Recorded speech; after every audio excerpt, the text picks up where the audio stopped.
Hello students, as in the previous lecture we spoke about the structure and composition of lithosphere. I explained which are the different distinctive layers or zones of the composition of lithosphere.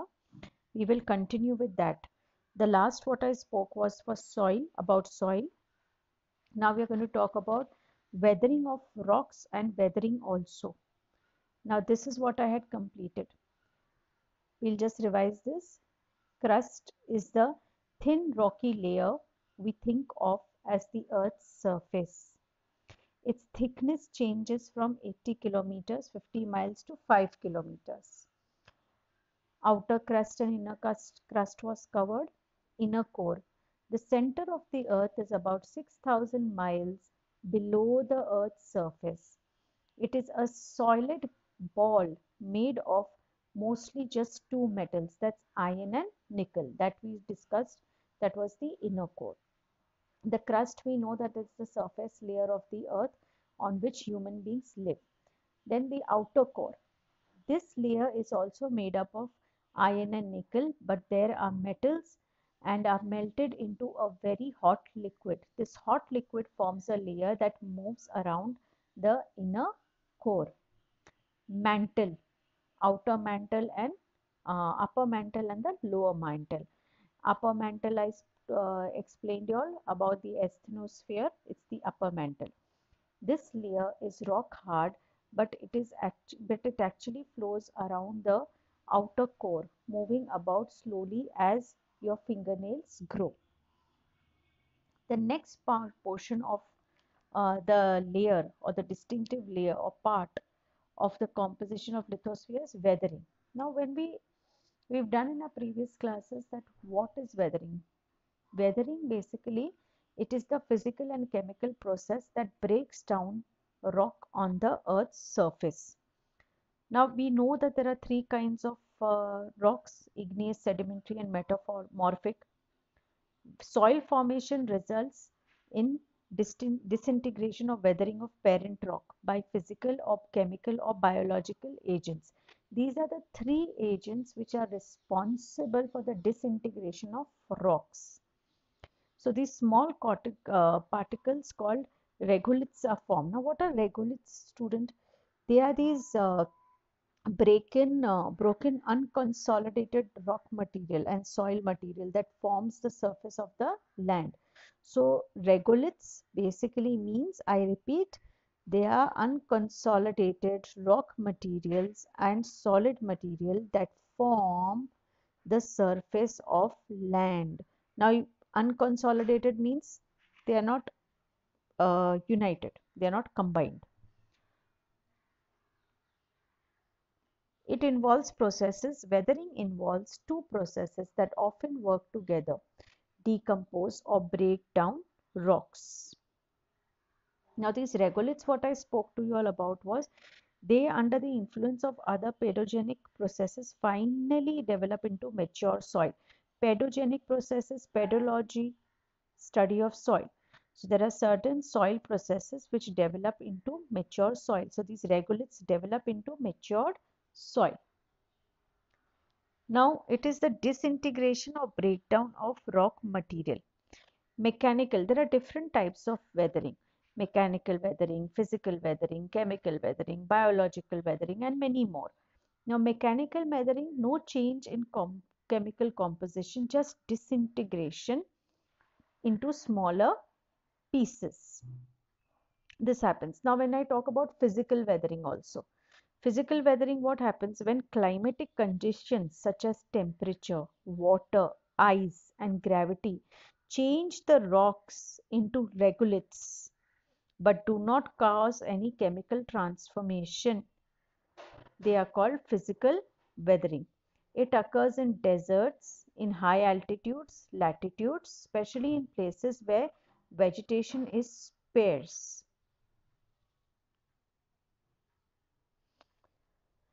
Mechanical weathering and physical weathering put together, as I said, they mean one and the same. So mechanical weathering, again I'll repeat here, there is no change in the chemical composition. There is just disintegration. Students, when we talk about disintegration, it is breaking into smaller pieces. Now, the process by which rocks are broken down into smaller pieces by external conditions. The external conditions can be temperature, water, gravity, all of this. Then it is the external condition. Now, the types of physical weathering over here also, what are they? As in frost wedging and frost heaving, plant roots, friction and impact, digging by animals, temperature changes, as I said. So, physical weathering occurs due to these following reasons. Look at these pictures. Frost wedging, rock breakdown caused by the expansion of ice in cracks and joints. So, whenever there are cracks and joints, it is due to the expansion. So, this is called frost wedging. How does this look into the picture? Just have a look at it. Weathering due to plants. Now, weathering due to plants. Now, you can see the picture over here, what I meant by regolith. What does regolith mean over here? So, regolith is, again I repeat, it is the broken, unconsolidated rock or soil material that forms surface of the land. So, with this, you all can see where the bedrock is. Look at the regolith, the outcrop over there, soil development, the matured soil, the decaying vegetation, vegetation which is becoming sparse, which is becoming less or decreasing. Burrowing of animals. This I don't need to tell you all know burrowing, where they dig holes and they live. So there are many animals who live in a burrow. Temperature changes. These are the external factors which make the rock or they disintegrate rocks. So this is physical weathering. When physical weathering happens in different ways, it leads to breaking of rocks. Mechanical weathering, exfoliation. This is also one kind of mechanical weathering. Exfoliation, where rocks break apart in layers that are parallel to the Earth's surface as rock is uncovered. It expands due to the lower confining pressure resulting in exfoliation. With the said pictures or with the pictures, you all can relate to the concept or the definition. It makes understanding more easy and better. Sheet joints. This is one side of exfoliation. Now we come to chemical weathering. What is chemical weathering? Now, chemical transformation of parent mineral occurs to form new mineral complexes.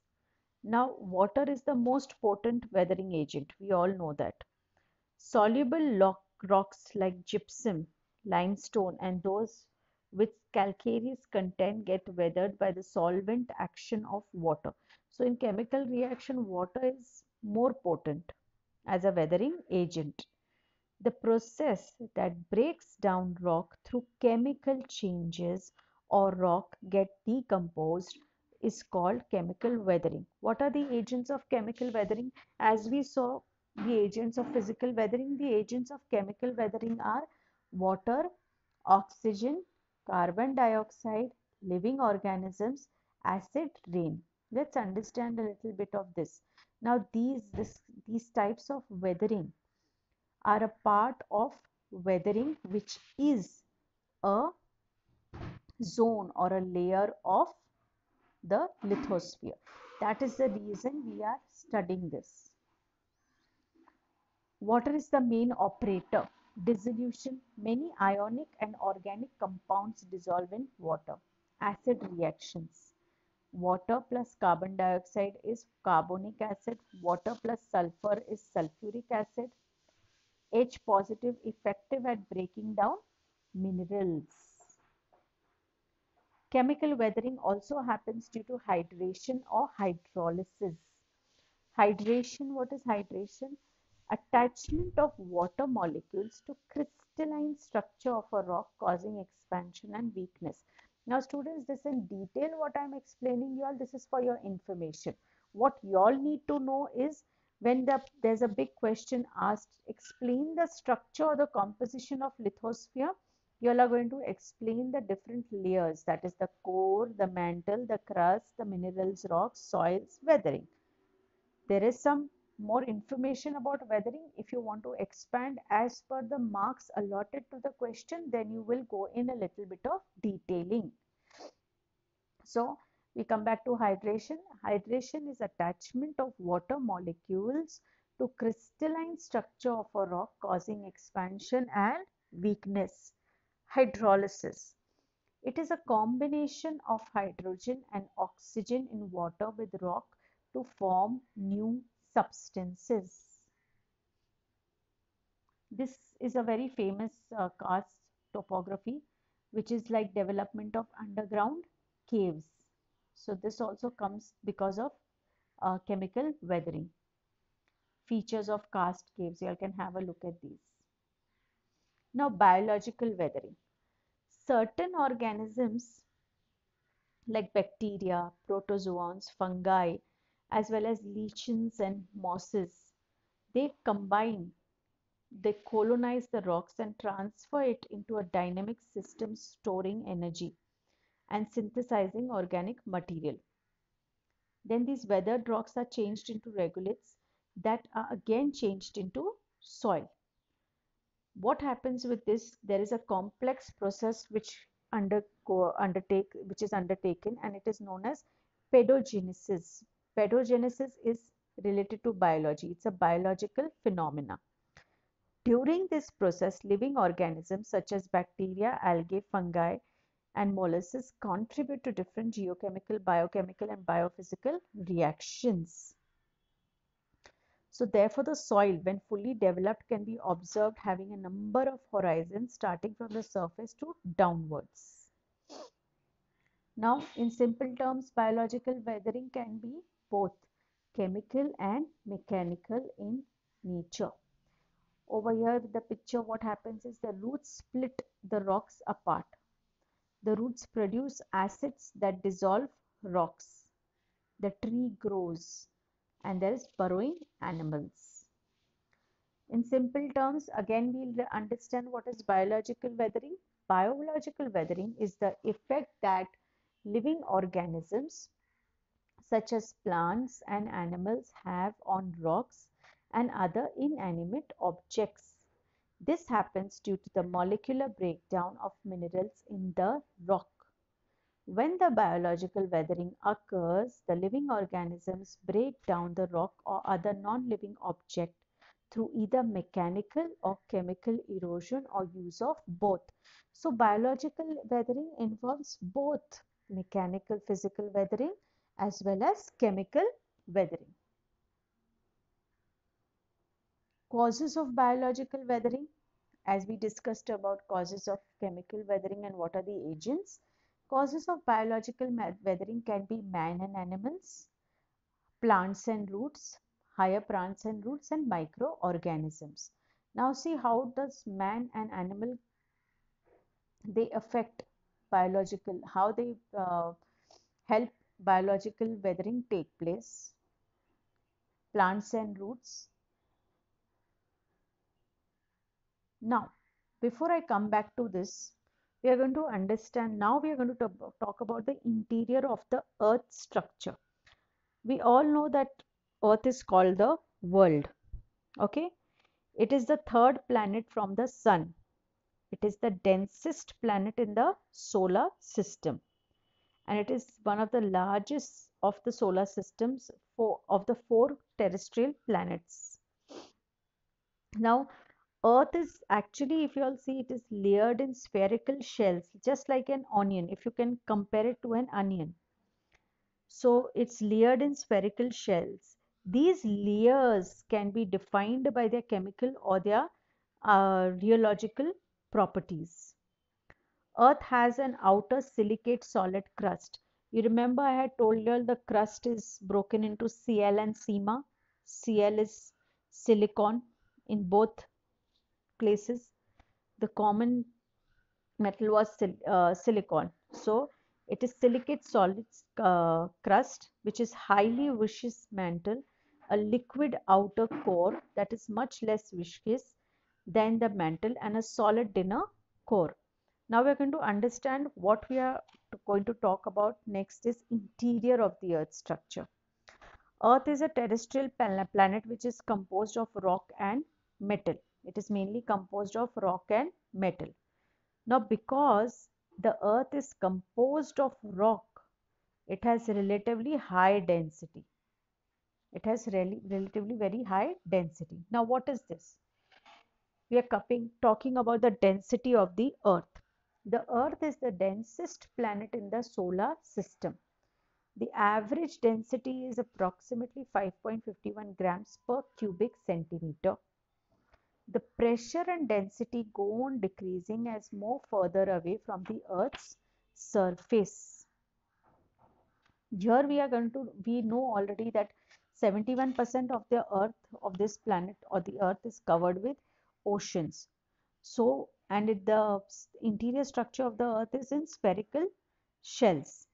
Earth has an own silicate solid crust. We all know that. There are certain characteristics of the Earth structure. What are those characteristics? Earth consists of series of concentric layers that differ in different physical and chemical properties. Now the magnetic field. Earth has a dipole magnetic field that deflects solar wind and protects Earth's surface from solar radiation. So what is the first characteristic is that it is magnetic in nature as it protects the Earth's surface from the harmful solar radiation. It has stratified atmosphere. Now students, stratified, what do you mean by stratified? Layered. The atmosphere is layered. So they are layered atmosphere. So that we are going to understand what is layered atmosphere. Earth has stratified atmosphere mainly composed of nitrogen and oxygen. Then there are varied components. There are different types, different. Earth is made up of variety of minerals, gases, fluids, volatiles, all left behind during birth of the solar system. So the first characteristic, it is magnetic in nature, it has stratified atmosphere, it has varied components. The Earth has three layers. So it is three layered. We already know the crust, the mantle and the core. So the Earth has three layers, a silicate crust, a thick iron magnesium silicate mantle and a thick metallic core. Divisible, as in physically the Earth can be divided into a rigid outer lithosphere and plastic ductile, the ionosphere. Asthenosphere. Asthenosphere is the upper mantle. The Earth's structure.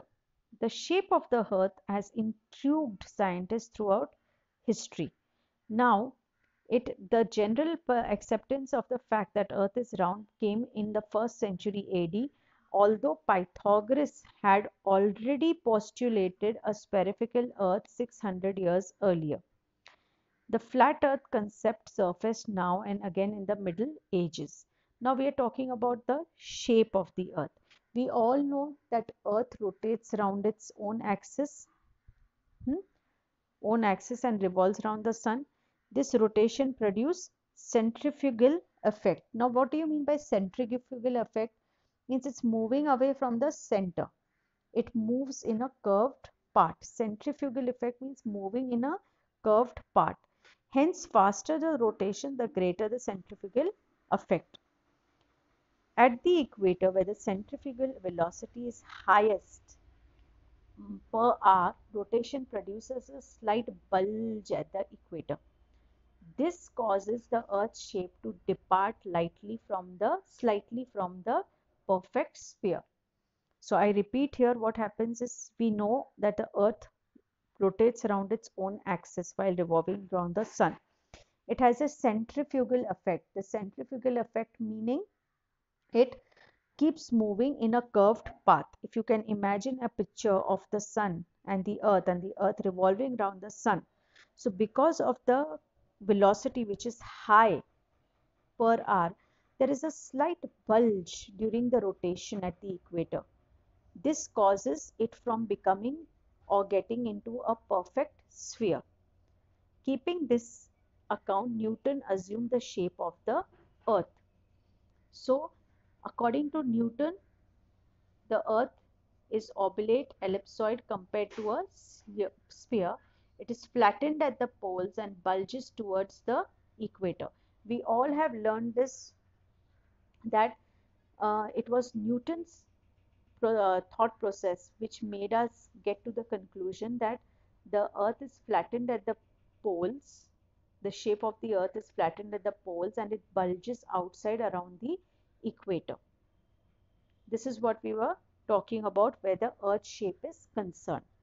So you'll need to know the keywords over here, that centrifugal effect, how who really bought and came across with this philosophy wherein it gets flattened to at the poles and bulges outside. It was Newton. Why does it happen? Why there is this? Because the velocity is higher. Now, co-orbital satellites. What is co-orbital? Two or more satellites orbiting at the same distance from the planet. Earth has two co-orbital satellites. Moon is the only satellite of the Earth, students. We are very well aware of that. So Earth has two co-orbital satellites, two additional asteroids locked into a co-orbital orbits with Earth. This is only for your information. They are part of a large population asteroids known as near-Earth objects, NEOs. They are known as NEOs. This all information can help you whereon you'll expand your answers. So I am providing this kind of information. NEOs, what are they? Any solar system body whose orbit can bring it into proximity. Proximity means closeness with the Earth. Again, I repeat, NEOs, near Earth objects, any solar system body whose orbit can bring it into proximity with the Earth. Natural satellite, simple information. Earth has only one natural satellite, the moon or the Luna. The fifth largest moon in solar system. Largest moon relative to its planet. Natural satellite relative to its planet means ratio of diameter of moon to diameter of the planet. Largest moon relative to its planet. The ratio, now the size of the earth, suppose I talk about here. The total surface area of the earth is approximately 197 million squares, and which is more than 71% covered by ocean. That is why the planet Earth appears blue when we see from space. Now, who measured this? Eratosthenes measured the circumference of the Earth. When I talk about the circumference, it is the periphery from the center or the external boundary. Circumference is the external boundary. He observed that the sun, Eratosthenes observed that the sun shone directly down at the bottom of a well in the city of Egypt, and he measured the length of the shadow cast by an obelisk at the same time in the city of Alexandria. Same way, that way itself, Eratosthenes used his knowledge of geometry and measured the distance between these two cities, Sian and Alexandria. Eratosthenes' calculation revealed the circumference of the earth. So how did we come to a conclusion, or how did we come to know about the circumference of the earth? That is up to 25,054 is through Eratosthenes, which is only 175 miles off front the earth's actual average circumference. So it was Eratosthenes who calculated the earth's circumference. All these scientists, these well-known famous scientists, have their contribution not only in particular areas but vast amount of areas for which we are today aware of a lot of information regarding science, geography or other aspects of learning. Carbon dioxide spitting lakes. There are 3 crater lakes. This is more information where you can just read and understand what do we mean by crater lakes, which are the ones, where are they located. The Earth's crust, as I said, the crust is made up of rock that is floated to the surface when the Earth was formed. The Earth's crust It is not a continuous layer, but it is made up of large masses called tectonic plates. We know that it's made up of tectonic plates. Tectonic means moving. Tectonic means moving.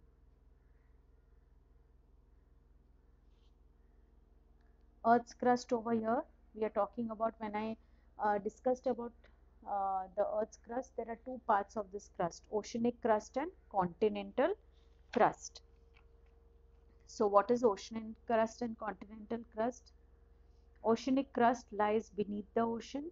It is between 4 to 7 miles, that is 6 to 11 kilometers thick. Its rocks are heavy and young, not more than 200 million years ago. They are mostly basalt, which are gritty volcanic structure. This also can come as a question wherein you are going to talk about details about the layers. Continental crust, 70% of the surface of the earth is water, the remaining 30% is land. This land is called continental crust. Continental crust, it is divided into 6 parts. These parts are called continents. We are well aware of the continents, Asia, Africa, Europe, all of those we are talking about. The earth's crust is thicker beneath the continents than it is beneath the ocean. Continental crust, the continental crust is between 20 to 25 miles thick with a maximum of 45 miles thick. So this gets on to what we were supposed to learn. The radius also of the earth, the radius of the earth is, the single radius is used for two main purposes. When we talk about the radius also, now I'll come up to the radius. It is basically to find the distance between the surface and the center of the sphere and to give the size of the earth, to determine the distance on the surface between 2 points given in the end. So radius of the earth also, what it is basically distance from points on the surface to the center from 6,353 kilometers to 6,384 kilometers. There are several different ways of modeling the earth as a sphere, and they gave a convenient mean radius, that is 6,371 kilometers. The radius of the poles, the radius of the poles is 6,357 kilometers, 21 kilometers less than the equatorial radius.